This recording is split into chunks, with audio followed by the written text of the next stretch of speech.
de explicar cabalísticamente y también las costumbres en cada ocasión.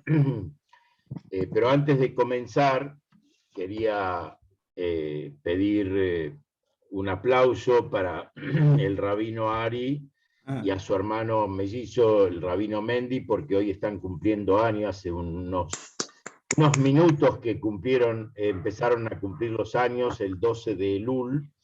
¡Qué aplauso! Una torta.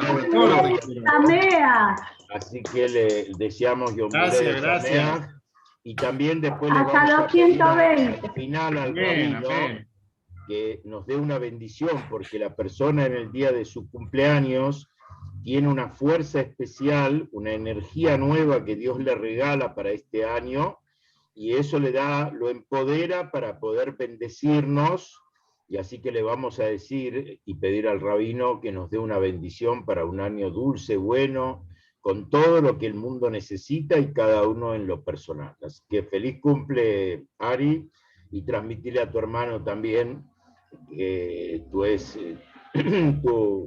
tu compañero de vida siempre, tu mellizo, que siempre son sombra uno para el otro y se complementan. Muchas gracias. Muchas gracias. Bueno, que Dios le dé bendición a todos, que le dé un año de salud principalmente y de alegría, que cada uno encuentre las cosas que le dan felicidad y principalmente también paz y tranquilidad junto con sus seres queridos.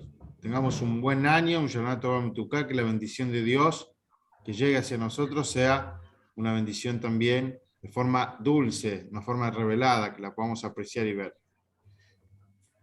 Amén, que así sea. Amén, amén. Bueno, vamos a dar comienzo a este ciclo de charlas. En primer término, la primera pregunta: ¿qué tienen de especial estos días? ¿Por qué son especiales estos días? Estamos en el mes de Elul, que es el último mes del año hebreo, y después inmediatamente viene el mes de Tishrei, que es el séptimo mes en el calendario hebreo, pero es el primero del año, es el día que Rosh Hashanah, que fue creado Adán, el primer ser humano, y por eso hay una renovación y cambia el año calendario en nuestra tradición, que vamos a entrar en el año 5782. Pero ¿por qué son especiales estos días? Explicamos en algunas ocasiones que cuando los judíos pecaron con el becerro de oro, y Moisés bajó con las primeras tablas de la ley, el 17 de Tamuz, y se encontró con el becerro de oro, entonces, porque Dios le dijo que pecó el pueblo que sacaste, entonces rompió las primeras tablas de la ley. El día 18 de Tamuz juzgó al pueblo y digamos, deshizo el becerro de oro, y el día 19 de Tamuz volvió a subir al monte Sinaí 40 días y 40 noches para pedir perdón, para que Dios no aplique lo que tenía intención de borrar al pueblo de Israel y hacer de Moshe un nuevo pueblo, y Moshe se resistió a esto, y en los 40 días intermedios Moshe estuvo pidiendo perdón y suplicando y defendiendo al pueblo judío, y volvió a bajar el día 29 de Av, ¿sí? 40 días después. Av es el mes siguiente a Tamuz, y el día 1 de Elul volvió a subir al monte para recibir las nuevas tablas de la ley. Moshe trajo con él las piedras, como Dios le dijo: vos las rompiste, vos ponés las nuevas piedras. Las piedras de la tabla de la ley eran piedras muy especiales, piedras preciosas, y eran milagrosas, porque de las 4, la piedra de las tablas de la ley, a diferencia de lo que popularmente se conoce, eran cuadradas, no como la vemos en los dibujos habituales, que no es exactamente así. Y de las 4 facetas de la piedra, de las lujot, se leía al derecho, o sea, a pesar que eran perforadas, porque no eran escritas sobre relieve, sino se veía de un lado al otro la escritura de los 10 mandamientos, en las 4 facetas se leía al correcto, era un hecho sobrenatural, indudablemente. O, por ejemplo, letras como una letra samaj, que es como, para decir un ejemplo, un 0, entonces la parte de la piedra del medio, el 0 es así, entonces en el medio ahí, como esa se sostenía en el aire, digamos, y así otros milagros que había en las tablas de la ley. Moshe subió el 1 de Elul al monte Sinaí y estuvo ahí 40 días y 40 noches y bajó el 10 de Tishrei. El 40 días se cumpliría el 10 de Tishrei. ¿Qué es el 10 de Tishrei? El día de Yom Kippur. ¿Sí? El día de Yom Kippur es el día que Hashem dijo a Moshe, transmítele al pueblo de Israel, Salachti kitvareja, he perdonado como tu pedido, y por eso en el día de Yom Kippur este versículo se lo repite en varias ocasiones en la plegaria para recordar que Hashem nos perdona en el día de Yom Kippur, es un día muy especial, y este proceso comienza 40 días antes, o sea, el 1 de Elul. Este mes que estamos viviendo, hoy estamos día 12 de Elul, tienen una energía especial. Son días de misericordia, días de razón, de buena voluntad de Hashem para con nosotros, para que nos acerquemos y que nos meditemos al respecto, y por eso en estos días, desde el 1 de Elul hasta Rosh Hashanah, es el periodo que la persona se tiene que acercar a Dios. ¿Y cuáles son los canales para acercamiento a Dios?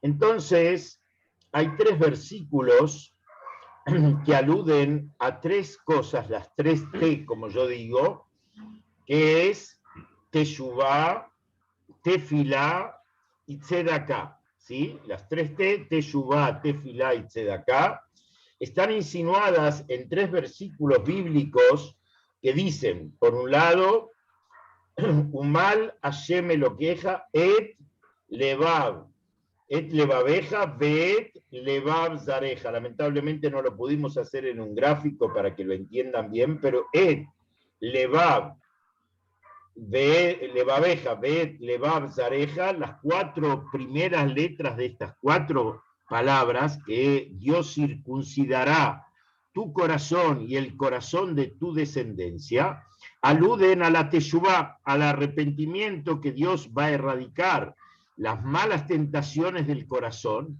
y el corazón de nuestra descendencia, y nos va a hacer teshuvá. Después vamos a ampliar al respecto.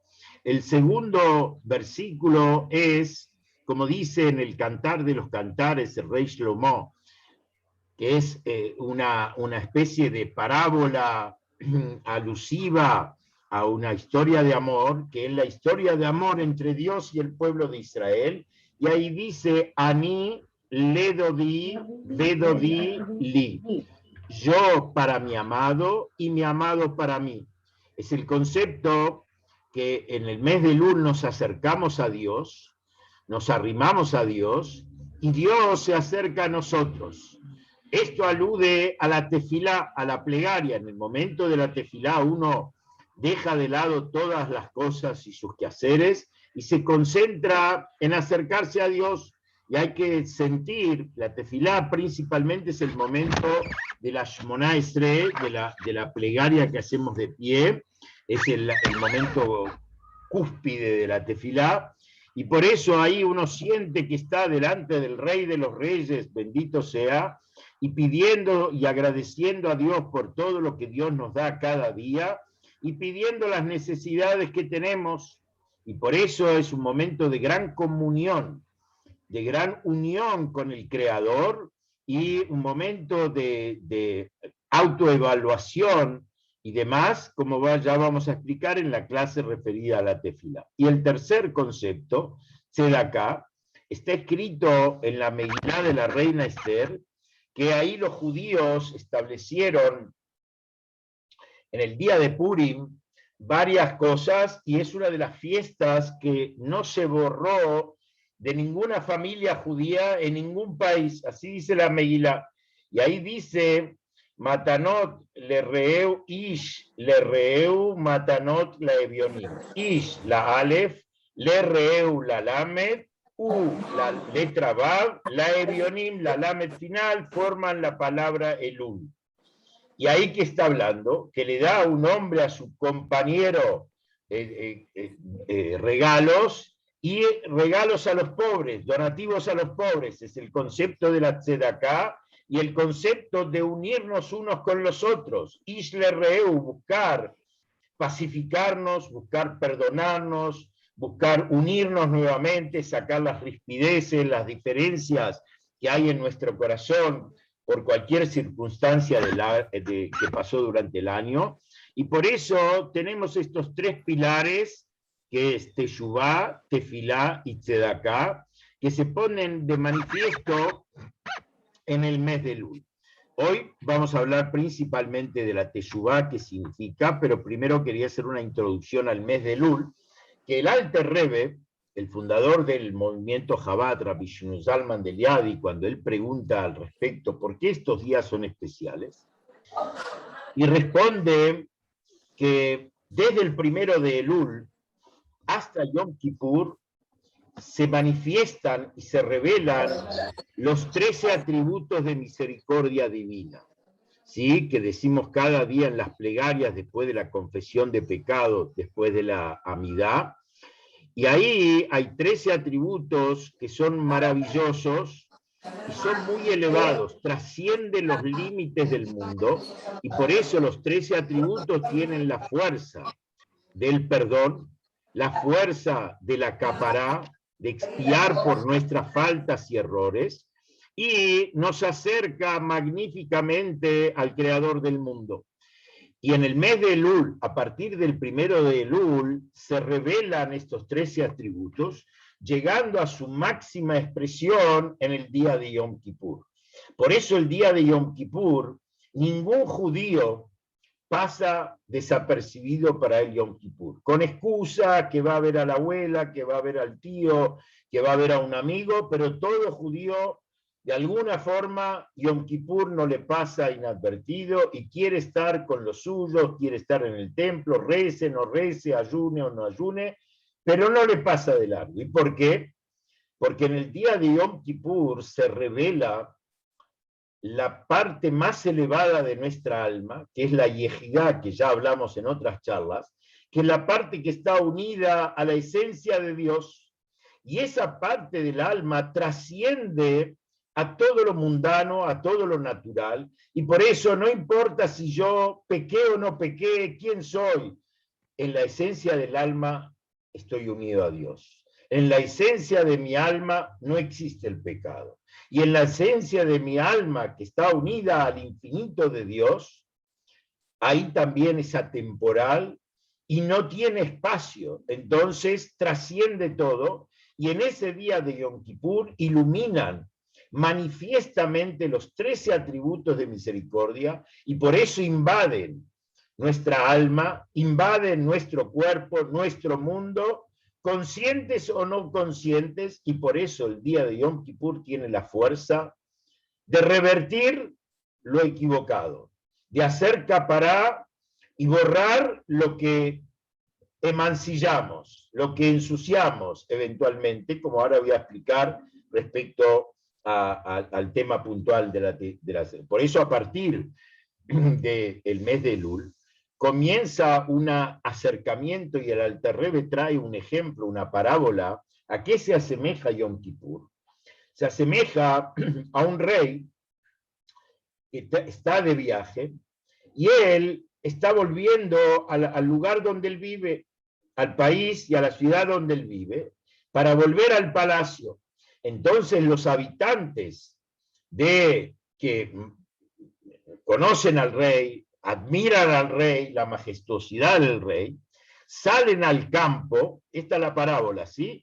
Salen al campo a recibirlo al rey y se acercan a él, y cada uno puede acercarse a él sin protocolo, sin protocolo alguno, y el rey recibe a cada uno individualmente y le muestra un semblante agradable y cara sonriente a cada persona. Y estamos hablando de personas que están en un nivel de campo. ¿Sí? Son personas, digamos, para decir en términos campesinos, que no tienen tal vez mucho conocimiento, mucha referencia de la importancia de lo que significa el rey. Y a pesar de eso, esas personas salen de su hábitat común y van a recibir al rey, y después lo siguen al rey por detrás, como una gran caravana, así que los piqueteros no inventaron nada, y entonces entran a la ciudad y llegan hasta el Palacio Real. Cuando ya el rey entra en el Palacio Real, no todos pueden entrar, solamente, y no todos le conceden poder acercarse al rey. Uno tiene primero que peticionar una autorización, y no siempre se la dan. Le conceden entrar al rey a los privilegiados, a personas especiales, con algún argumento muy especial. Dentro del Palacio Real, el rey está con toda su majestuosidad, porque ahí está en su trono, está vestido con ropas reales, con la corona real. En cambio, en el camino estaba vestido, a pesar de ser el rey, con ropas más simples.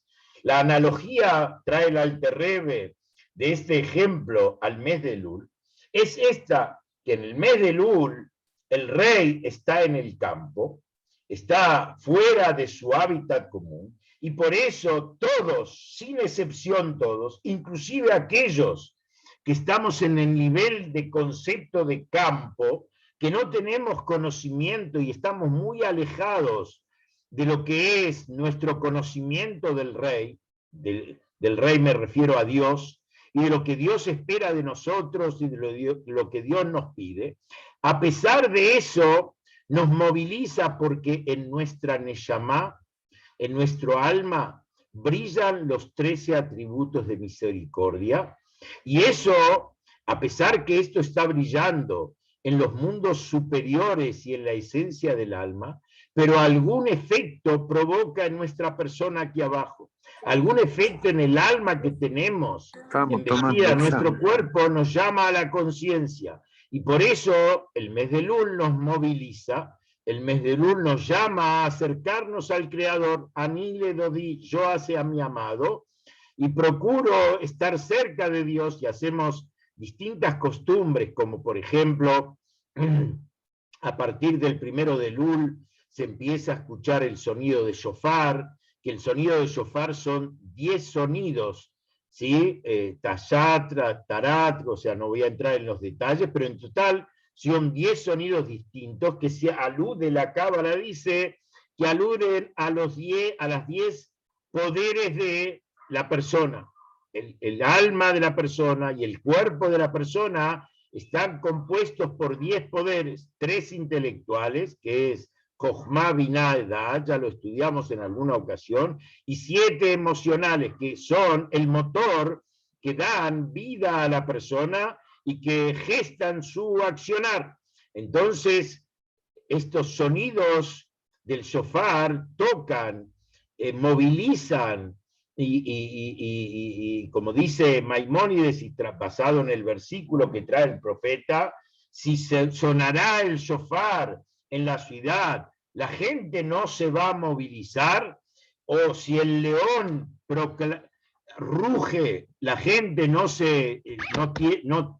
tiembla, no teme. El sonido del shofar es eso, despertarnos de la somnolencia, de lo que estuvimos dormidos y a veces alejados durante todo el año, para podernos traer a la realidad que ya se acerca Rosh Hashanah, que pasó un año, y por eso el mes de Elul es el mes del Heshbon Tzedek, de una evaluación doble. Los contadores saben que primero uno tiene que hacer un balance, qué pasó todo el año y cuál es el resultado del acto. Para que el resultado sea bueno, me refiero no bueno en el resultado, sino hace falta mucha honestidad. Si yo miento el balance, me estoy engañando. ¿Sí? Si yo le meto la mula o no enfrento las realidades que pasaron y tapo con la mano los números para alterarlos, indudablemente me va a dar un desastre y no voy a estar cerca de la verdad. Por eso nuestros sabios dicen que el Heshbon, la cuenta, tiene que ser honesta y uno tiene que ser exigente con su propia cuenta para hacer la evaluación qué hice durante el año y qué dejé de hacer, no solamente qué hice, qué sí podía hacer y no hice, que eso es más todavía profundo y más sutil, que la persona se dé cuenta qué podía hacer y no hizo. Que ayer me dio vida, me dio salud, me dio medios económicos, me dio una sociedad tranquila y yo me dediqué a paviar en lugar de ocupar ese tiempo para hacer cosas maravillosas, cosas que podían traer mucha luz al mundo.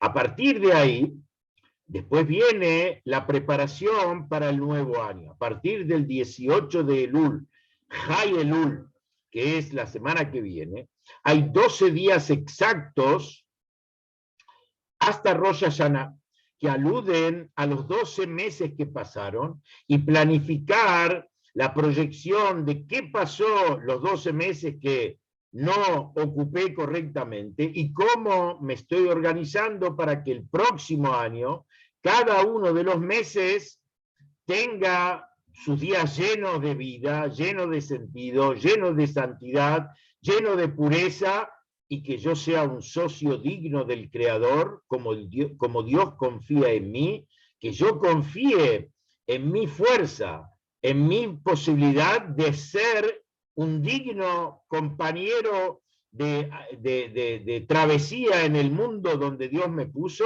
para traer luz y erradicar mucha oscuridad.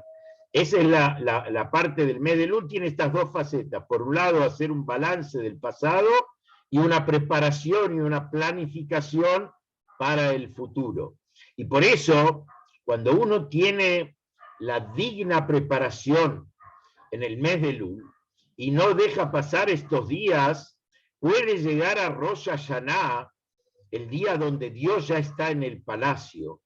Ya entrar ante Dios, no cualquiera entra, y Dios está vestido con majestuosidad, y eso impone reverencia, impone respeto, impone temor.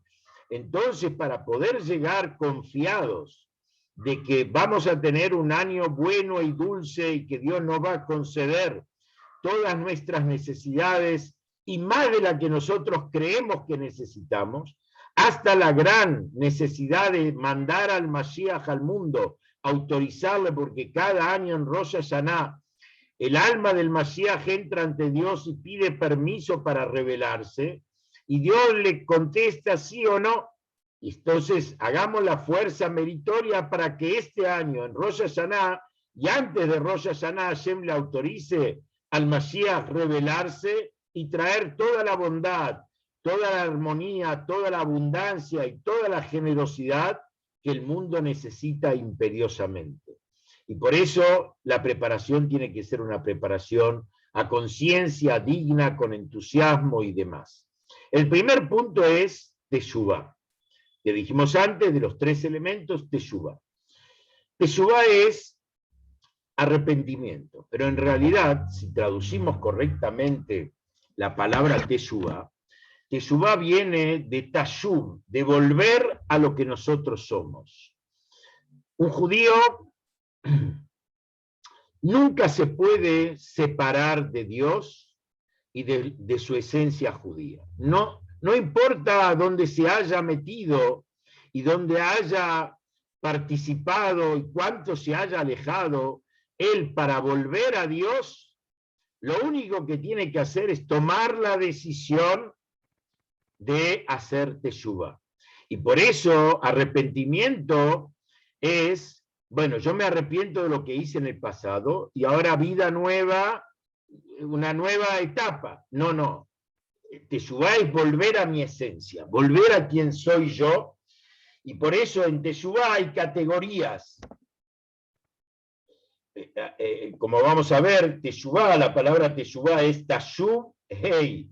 La última letra de la Tashub es volver a la He, como explica extensamente en el Tanya, en 12 capítulos maravillosos en Igeret Teshuvá, la epístola que escribió el Alter Rebbe sobre el arrepentimiento, y ahí explica los niveles al respecto.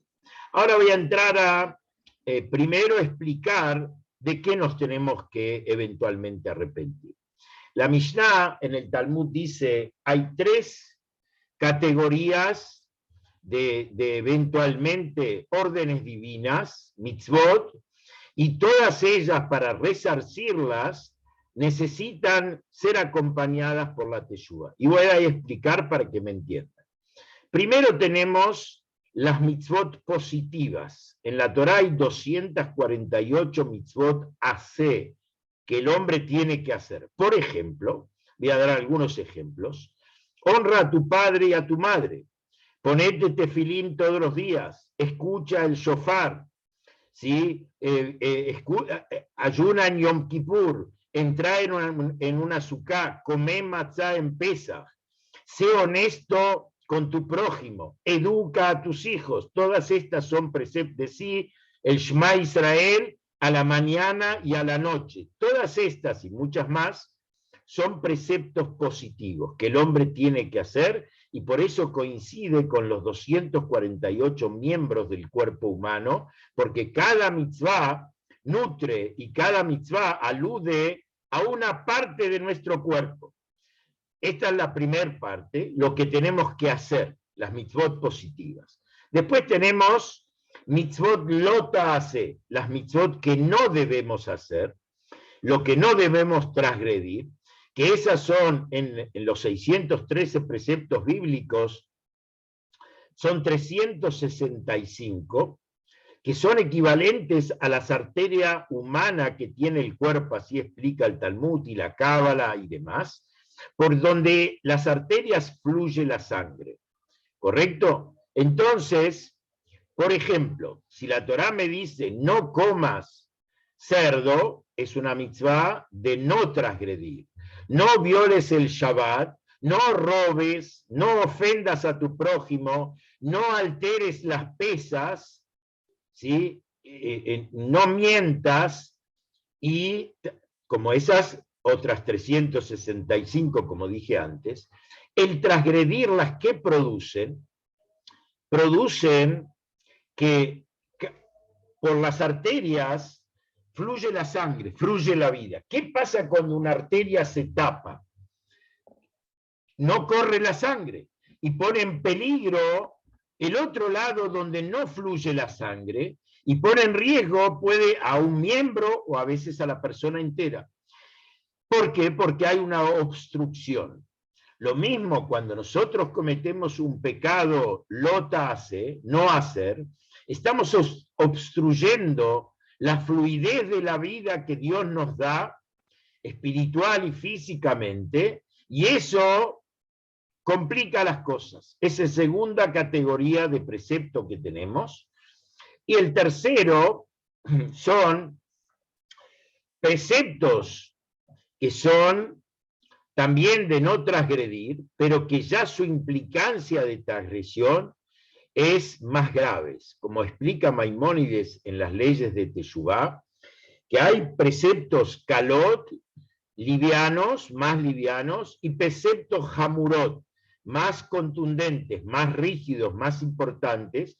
Son todos aquellos preceptos que su transgresión es más grave, porque pueden llevar a caret, el cercenamiento de la vida, o cuando existía el Bedín, existía el Sanedrín, el tribunal de Israel, habían ciertos preceptos que llevaban, si había advertencia y todo el protocolo judicial que se tiene que cumplir, podían llevar a la pena capital de la persona. Por ejemplo, una persona asesinó a otra, una persona que está en los 10 mandamientos, no matarás, cometió adulterio, o secuestró a un ser humano, que ese es el no robará de los 10 mandamientos, la violación del Shabbat, la violación del Yom Kippur. Todos estos son preceptos que, aparte de estar prohibidos hacerlos, son preceptos graves, que es la implicancia, por ejemplo, cometer idolatría.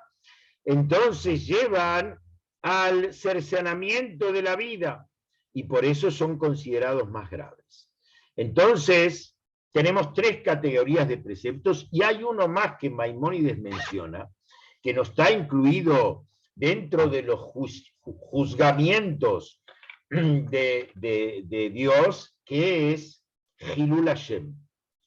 ¿Qué significa Hilul Hashem? Avergonzarlo a Dios. O sea, yo hago un acto público, digamos, de manera alevosa, sin importarme qué estoy haciendo en la vía pública.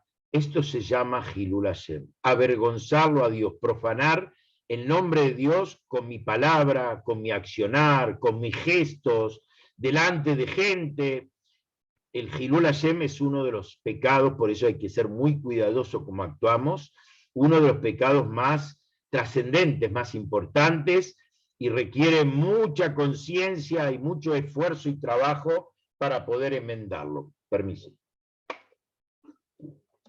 Ahora, ¿cuáles son las diferencias de estas tres categorías? Dice en el Talmud, en Yomá, el tratado de Yom Kippur. Yomá es donde habla todo lo referido. Hay un tratado entero en el Talmud referido a Yom Kippur.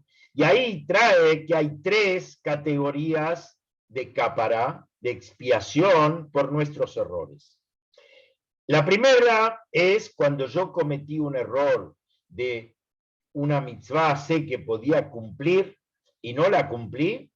Si yo me arrepiento sinceramente y pido a Hashem que me equivoqué, ¿sí? Entonces inmediatamente Dios me perdona. Y por eso en las plegarias que decimos 3 veces por día, decimos Slach lanu avinu kijatanu, perdónanos Dios, Padre nuestro, porque hemos pecado. Y pedimos, está explicado que esa plegaria, esa verajá que decimos en la Amidá, alude al no haber estudiado Torah cuando podíamos, ¿sí? Y que es uno de los preceptos más difíciles de cuidarse, porque la Torah nos ordena, estudiarás la Torah día y noche, y en cada ocasión que podemos, más allá que me ordena trabajar, y me ordena educar a mis hijos, y me ordena cuidar mi salud, pero ¿cuántos momentos tendríamos la posibilidad de estar estudiando?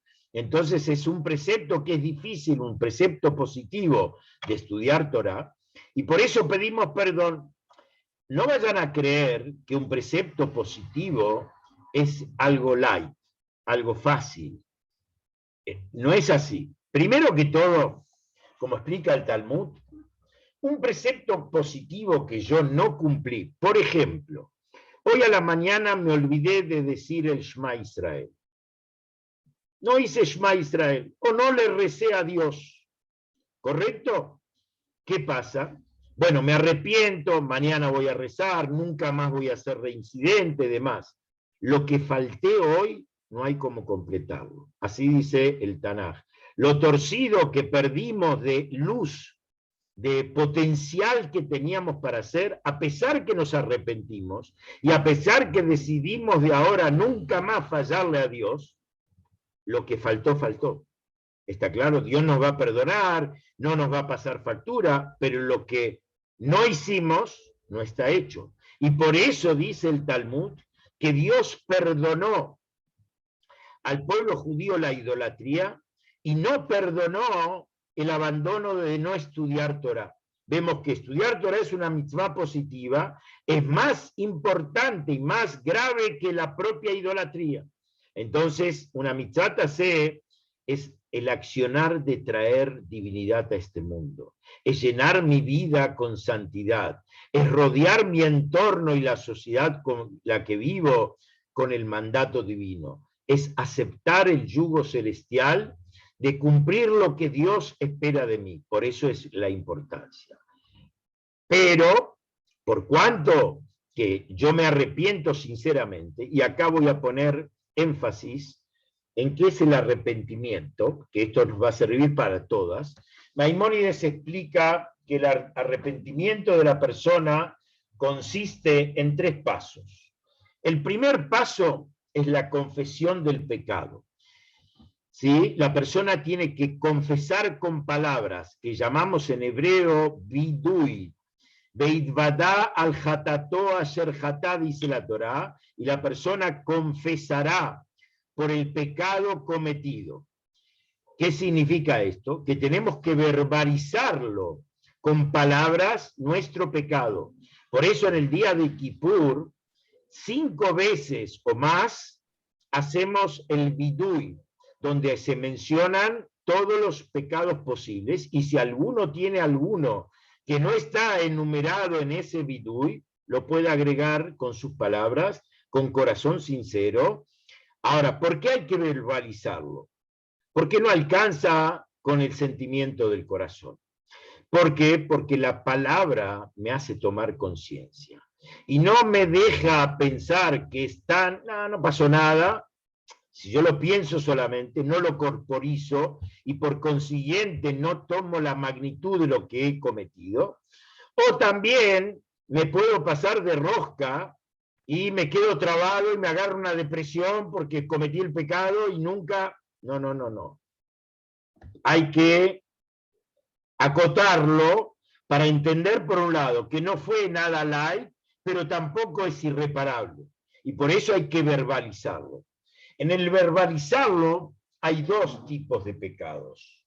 Están los pecados que cometemos contra un semejante, le robamos, le mentimos, lo engañamos o cualquier otra barbaridad que podemos hacer al semejante. Esto se llama Ben Adam la Javeró.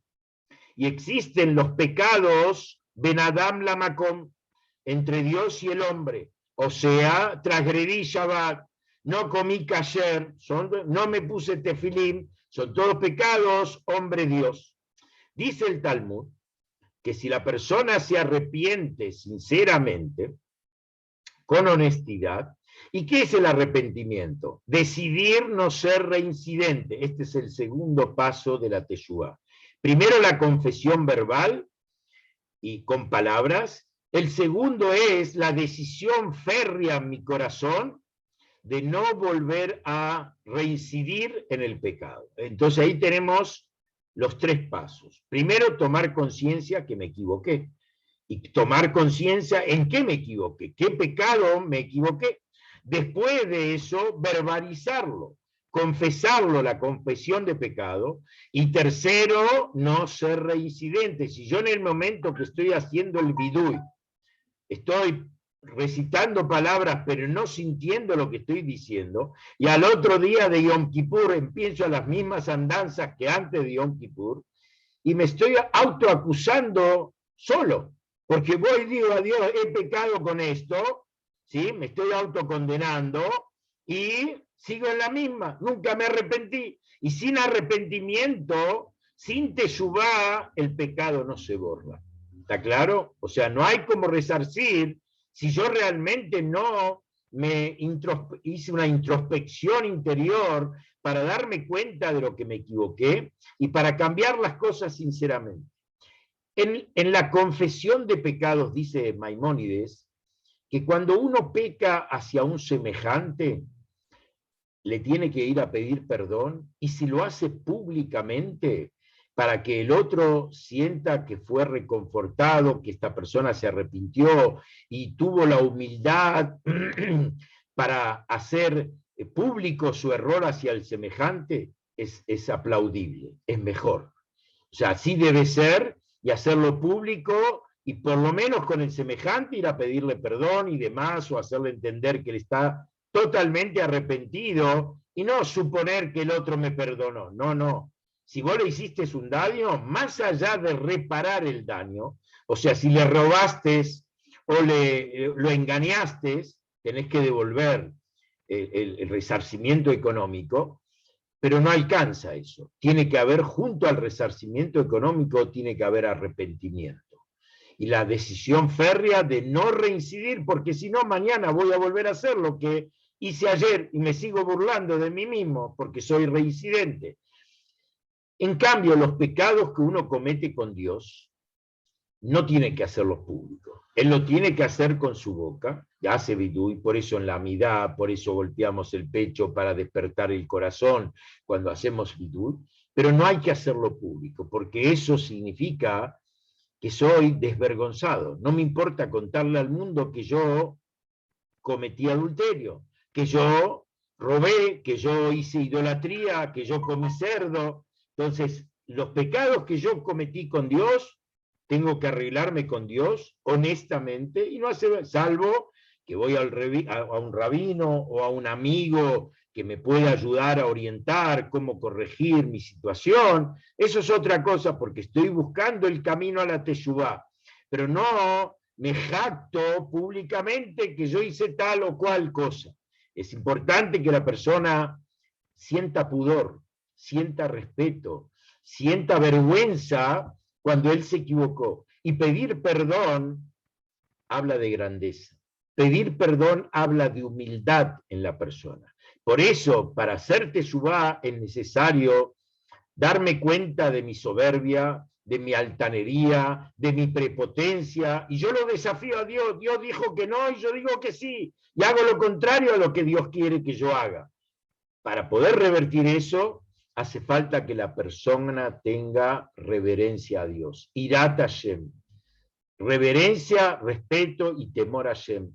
Entender de lo que él transgrede está haciendo en contra de la voluntad de Hashem. O no trayendo la luz al mundo, que para eso Dios me da la vida cada día y me da una caricia y un beso a la mañana cuando abro los ojos.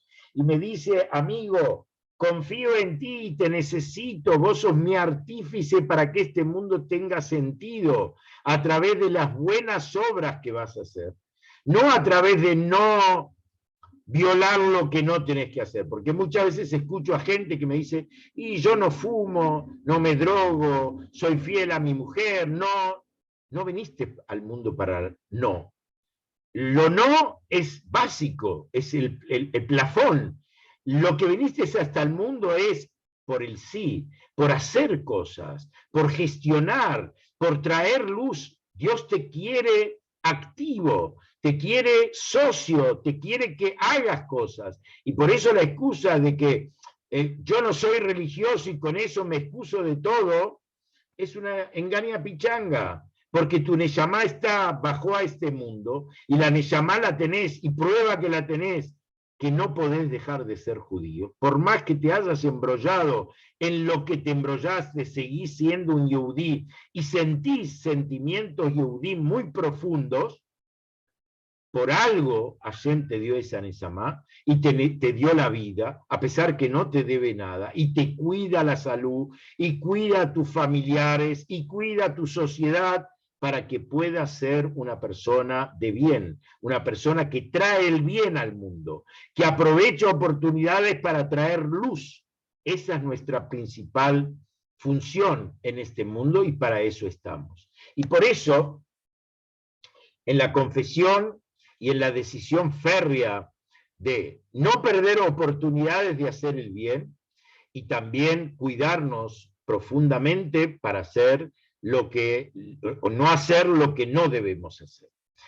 Profundizando un poco en este concepto, dice así Maimónides, basado en lo que dice el Talmud: cuando uno transgredió un pecado positivo que no hizo, pide perdón a Hashem correctamente y no se mueve de ahí hasta que Dios lo perdone.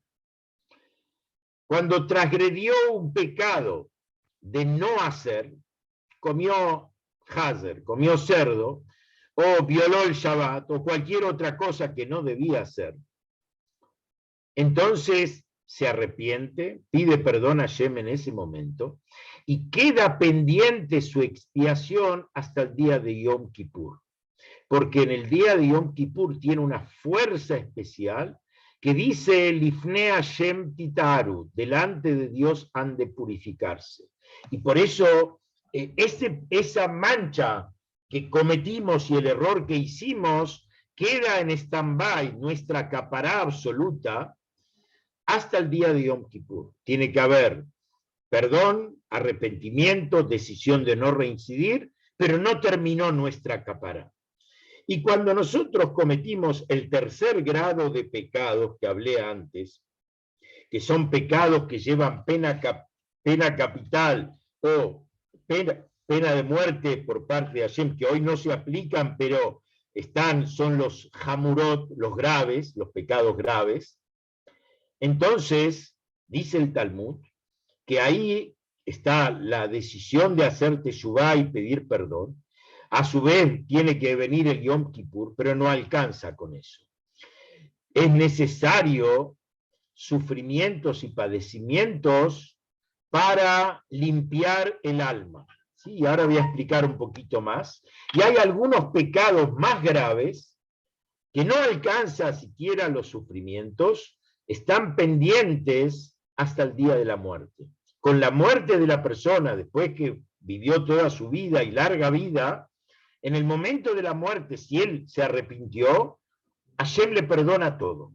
Y como dice el Talmud, hay una persona que adquiere su mundo venidero en un instante. Toda la vida él pudo haber sido un macaneador y no hacer lo que, pero en un momento de su vida se arrepiente y hace teshuvá, Hashem le perdona todo lo que él hizo.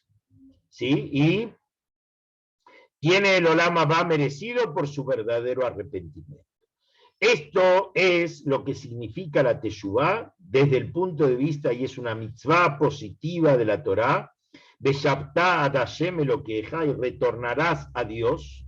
Es una mitzvah de que la persona haga teshuvá, y la teshuvá todo el año se puede hacer. Solamente que en el mes de Elul y en los 10 días de arrepentimiento entre Rosh Hashanah y Yom Kippur, son días más propicios, más cercanos a la posibilidad de nuestro perdón a Hashem, porque Hashem está cerca. Búsquenlo a Dios, que lo encontrarán, dice el versículo del profeta, sin que Dios está cercano a nosotros, y por eso son días especiales para poder despertar nuestro interior, hacer una evaluación honesta y cambiar nuestra actitud de vida, traer luz al mundo, empezar a actuar, a ser protagonista de otra vida realmente que valga la pena vivirla. Esto explica en el Igeret HaTeshuvá del Alter Rebbe, en la epístola del arrepentimiento, que extiende 12 capítulos. Esto que hablamos de la Teshuvá es que Dios, si nos arrepentimos correctamente, no nos va a demandar. Y en el día del juicio final, cuando nos vayamos de nuestro mundo, no nos van a recordar esos pecados, porque nosotros hicimos teshuvá correctamente. Pero profundiza el Alter Rebbe en estos capítulos y analiza, está bien que no me van a pasar factura, porque hay muchos motivos que puedo haber tenido por qué no dije hoy a la mañana Shema Israel. Me quedé dormido porque ayer me estuve toda la noche trabajando. Hay distintos factores y ayer contempla el motivo por qué yo transgredí esa mitzvah positiva que tenía que hacer. Pero no podemos decir que como si fuera que cumplimos la mitzvah. El faltante de luz está faltando. ¿Está claro? O sea, que mande Abid lo hambrinan, dice el Talmud. Como si fuera que la hice la mitzvah, no decimos. Lo que no hice y está faltando luz. Cuando voy a un pecado de lota hace, de no transgredir, ahí la situación es más compleja. En realidad en ambas cosas. ¿Por qué? Porque explica la Cábala, basado en un versículo, Jacob Hebel Nahalato. Jacob, el pueblo judío, es la soga de su herencia, y explica la Cábala lo siguiente, que entre el cielo y la tierra, entre nuestra Neshama arriba en la esencia de Dios y nuestra Neshama embestida aquí abajo, es como una soga, y a veces de arriba mueven la soga, y por eso en medio de cualquier actividad que no estamos pensando, nos agarran de repente pensamientos de arrepentimiento. Pero si estaba mirando una película, estaba trabajando, estaba haciendo un ensayo profesional, ¿de dónde me viene ahora que me...? Porque de arriba están moviendo la soga. Y aunque sea alguito aquí abajo, Si yo, aunque sea la soga muy larga, la muevo muy arriba, algo abajo se mueve. Y a veces es a la inversa. El hombre se despierta de abajo y mueve la soga arriba y hace que eso se después. Explica el Alter Rebbe que esa soga está compuesta por 613 hilitos. Así como una soga, ¿cómo se hace una soga? Con hilos que van haciendo soguitas, y esas sogas se juntan hasta que la hacemos bien gruesa, es la suma de hilos. Entonces la soga que une mi neshama acá abajo, mi cuerpo y mi vida acá abajo con mi neshama arriba, es la soga que tiene 613 preceptos. Cuando yo cometo un error, tanto un error positivo que no hice, o un error negativo que hice, transgredí lo que no tenía que hacer, ¿qué pasó? Esa soguita, ese hilo que representa esa mitzvah que yo tenía que hacer, se cortó, ¿sí? Y la soga se debilitó. Y cuando yo soy reincidente en muchos pecados, ¿qué pasa? La soga se debilita un montón, hasta lo aleno puede llegar un momento que se corta, y perdí conciencia y me pierdo lo aleno del judaísmo, mi descendencia se pierde. Cada acción tiene su consecuencia. Y por eso, cuando yo hago no hago un acto positivo, estoy debilitando mi vínculo con el Creador. Cuando yo hago un acto negativo, una mitzvah lota hace, no solamente que falté de traer luz al mundo porque no hice lo que tenía que hacer, sino más, estoy manchando mi neshama en las estaturas de arriba. Porque ¿qué hice? Hice en contra de la voluntad del Creador. A través de esa acción, explica el Alter Rebbe, pasan varias cosas. En primer término, mi neshama está manchada, arriba. En segundo término, a través de mis errores, ¿qué hago nutrir? Explica extensamente, complejamente, no voy a entrar en el tema, pero el punto es, estoy nutriendo a la impureza, estoy nutriendo al mal, a la sitra, todo lo que es contrario a Dios, de donde vive y recibe energía para existir de los pecados de un yehudí que comete. Eso nutre a ellos y ellos se sostienen, y por eso Dios se siente mal, se siente en el galut porque se violó su voluntad. La persona le importa, y no solamente eso, que está nutriendo y está fortaleciendo al mal, a la citrájara, y de ello esos se nutren y adquieren poder. Por eso tengo yo esa fuerza, y por eso para cuando transgredí un pecado de no harás, a pesar que en la Torá no habla ni de ayunos, ni nada, Maimónides no lo menciona los ayunos para la Teshuvá, solamente menciona el arrepentimiento sincero de la persona y la honestidad en la decisión de no ser reincidente. En la Cábala, el famoso Rabbi Yitzhak de Luria, el Arizal, habla, y muchas partes en el Zohar, que es el libro bíblico de la Cábala, hablan de la necesidad para volver a limpiar y restituir la pureza de mi alma.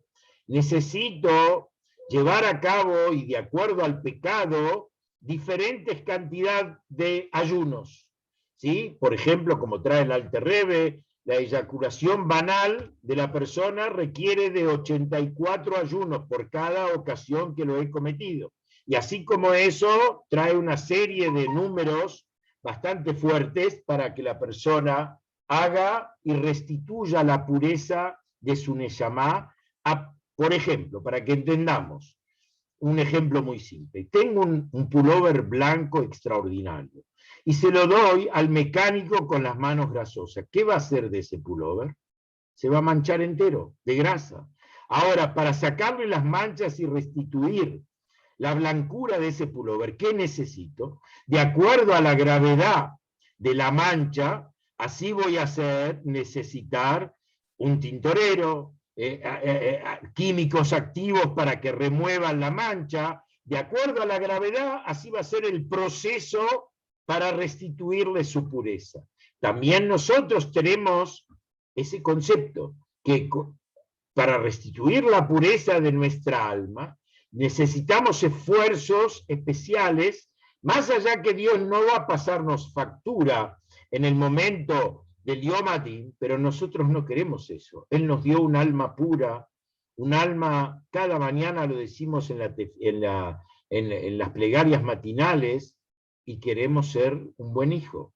Queremos devolvérsela pura y limpia y traer al mundo y no permitir que la impureza se nutra por nuestras acciones. Por eso, la Alter Rebbe explica que el tema de los ayunos, que está mencionado en el Arizal, eso era en la época anterior, donde la gente era más fuerte, en la época del templo, donde podían ayunar con mucho más facilidad. Entonces se sugería eso. Pero en nuestra generación, que somos mucho más débiles y no tenemos el poder de hacerlo, por eso dice, tu pecado, rescátalo, redímelo con tzedaká. Y por eso, en estas épocas es una mitzvah especial, a punto tal que es una mitzvah especial, que la Cábala y el Talmud llaman a la tzedaká a dar contribución para causas nobles, pobres, educación, todo lo que entendemos que es bueno para la construcción de la vida judía, dar tzedaká, que no es caridad. No es doy lo que se me antoja, cuando me sobra y lo que me sobró. No, la Torá nos impone un deber de tzedaká, y como explica el Alter Rebbe en el Tania, en una parte algo maravilloso, todo esto que hablamos del diezmo, del 20%, del 5%, todos los números que la Torá plantea al respecto de la obligatoriedad de la tzedaká, es para cosas normales. Pero cuando una persona, lo aleno, dice el Alter Rebbe, está con una enfermedad, Dios no quiera, y tiene que hacer un tratamiento, y ese tratamiento es costoso, empieza a hacer cálculos, cuánto voy a poner para salvarme la vida de mi patrimonio. La persona inteligente, sabia, sabe que toda su riqueza es para vivir, y no vivir para acumular riqueza. Entonces él va a despilfarrar todos sus fondos para salvarse la vida. Si hay que traer un medicamento de Estados Unidos, hay que viajar a hacer un tratamiento, no va a medir consecuencias para salvarse la vida. De la misma manera, dice el Alter Rebbe, cuando estamos hablando de la Neshama, que tenemos que curar a nuestra Neshama, que tenemos que restituir su pureza, devolverla a Dios como queremos hacerlo, tampoco vamos a escatimar. Y no importa la cantidad de tzedaká, al contrario, la tzedaká dignifica, la tzedaká trae vida y salud, la tzedaká hermana, y la tzedaká principalmente es un bien para nosotros. Por eso dice el Talmud, más que la bondad que el pobre hace con el rico, en aceptarle la moneda o el pan o la comida que el rico le da al pobre, el pobre hace con el rico. ¿Por qué? Porque el rico le da pan para hoy, hambre para mañana. Mañana el pobre de vuelta va a necesitar otro pan. Y le subsanó el problema hoy, pero mañana de vuelta va a tener. En cambio, el pobre que aceptó ser ayudado por el rico, le está dando a él vida eterna. Esa mitzvah no se borra nunca ni se agota. Entonces, mucho más amplia y generosa el receptor, el dador que el receptor en esa categoría. Y por eso en estos meses hay que incrementar, y todo el año, todo lo que uno puede. Y como dice el Talmud, nadie se empobreció de dar tzedaká. Cuando más das, Hashem más te da. Y sabe que eso es para tu vida y para la vida de los tuyos. Por eso dice, afirma el Talmud, tzedaká tasil mimavet. La tzedaká salva de la muerte. Y cuenta una historia al Talmud con la hija de Rabbi Akiva. La hija de Rabbi Akiva se casaba. Y Rabbi Akiva sabía, por los lo que le habían comentado astrólogos y demás, que Lo Alenu ese día ella iba a morir. La hija iba a morir. Pasó el día y la mujer vivió. Entonces, ¿qué pasó? Empezaron a investigar y encontraron que ella se había sacado la toca, el coso que agarra la toca, y lo pinchó en la pared, y detrás de la pared había una víbora, que ese era su arma mortal, y ella le pinchó la cabeza y la mató, y con eso se salvó la vida. Entonces Rabbi Akiva le dijo, ¿qué hiciste hoy? Nada, hice la vida. No, pensá bien qué hiciste. Entonces ella le dijo, mira papi, hoy era una locura la casa, todo el mundo corriendo, la manicura, la peinadora, la limusina, todo el mundo corriendo, preparando el casamiento. Y de repente vino un pobre y golpeó la puerta y pidió pan para comer. Y nadie le prestó atención porque estaban todos en ebullición. Y yo me percaté, dejé todo, siendo la novia, y lo atendí a ese pobre, le di de comer, lo acompañé, le di una sonrisa. Entonces Rabbi Akiva dijo, esta acción tuya te salvó la vida. Y por eso dijo un statement, Tzedaká tatzil mimavet. La Tzedaká salva a la persona tanto de la muerte espiritual como de la muerte material. Y por eso la Teshuvá, que este mes tenemos que poner en marcha, Dios nos da oportunidades increíbles, tenemos ocasiones maravillosas y saber que Dios quiere. Y por eso afirma Itamu Hataim Minares, que se borren los pecados de la tierra, pero no los pecadores. Dios quiere que retornemos a Él, somos sus hijos, nos quiere y nos ama y nos da permanentemente oportunidades increíbles para que volvamos a Él, para que estemos junto a Él. Y en esto la Cábala profundiza, no voy a entrar porque es complejo y ya estamos en horario, pero existe la Teshuvá inferior y la Teshuvá superior, que la Teshuvá superior significa, en una palabra, no solamente arrepentimiento del pecado. ¿Sí? Puedo haber no pecado nunca, soy una persona justa, un tzadik, a pesar de eso, restituir la pureza del alma al Creador, no por pecado. Vean, Nefesh Tashub Ada Elohim, dice el versículo, el alma retornará hasta Dios, volver a la esencia del Creador. Y por eso la Teshuvá y la Tzedaká son dos preceptos que no tienen tiempo determinado, ni espacio determinado. Uno puede hacer Teshuvá, como dice el Talmud, que erefain, en un abrir y cerrar de ojo. Decidí cambiar mi vida. Ahora lo voy a implementar, pero mi decisión, ¿cuánto me tardó? Un instante. No tiene como el tefilín, me lo tengo que poner a la mañana, pesas, tengo que comer. No, la teshuvá, que es una mitzvah, no tiene tiempo y espacio, trasciende al tiempo y espacio. Tzedaká también. Yo puedo hacer tzedaká en cualquier momento, en cualquier lugar, con lo mínimo o con lo máximo. También está en Shabbat, yo puedo hacer tzedaká, primero a través de comida, puedo comprometer donaciones de dinero en el día de Shabbat y demás, o sea, que no hay contradicción al respecto. Por eso son paralelas la teshuvá y la tzedaká que damos en estos y aumentamos en estos días, y eso trae abundancia, trae generosidad, trae misericordia de Dios. Cuando uno tiene misericordia por el otro, Dios actúa con él con la misma generosidad, y cuando más nos preocupamos de ayudar al que necesita, sea espiritual o sea material, físicamente, más Hashem se preocupa por nosotros para ayudarnos, para llevarnos como hijos queridos, que Hashem se siente orgulloso que somos, y nos concede ya antes de Rosh Hashanah el mejor año.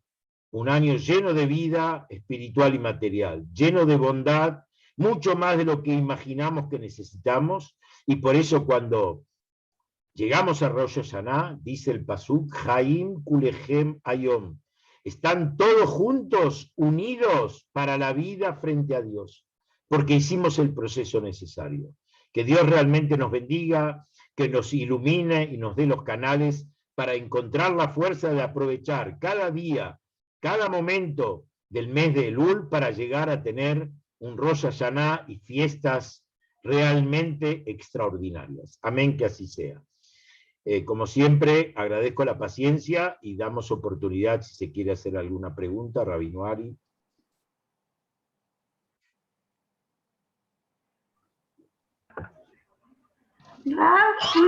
Buenas noches. Buenas noches. Una pregunta me surge.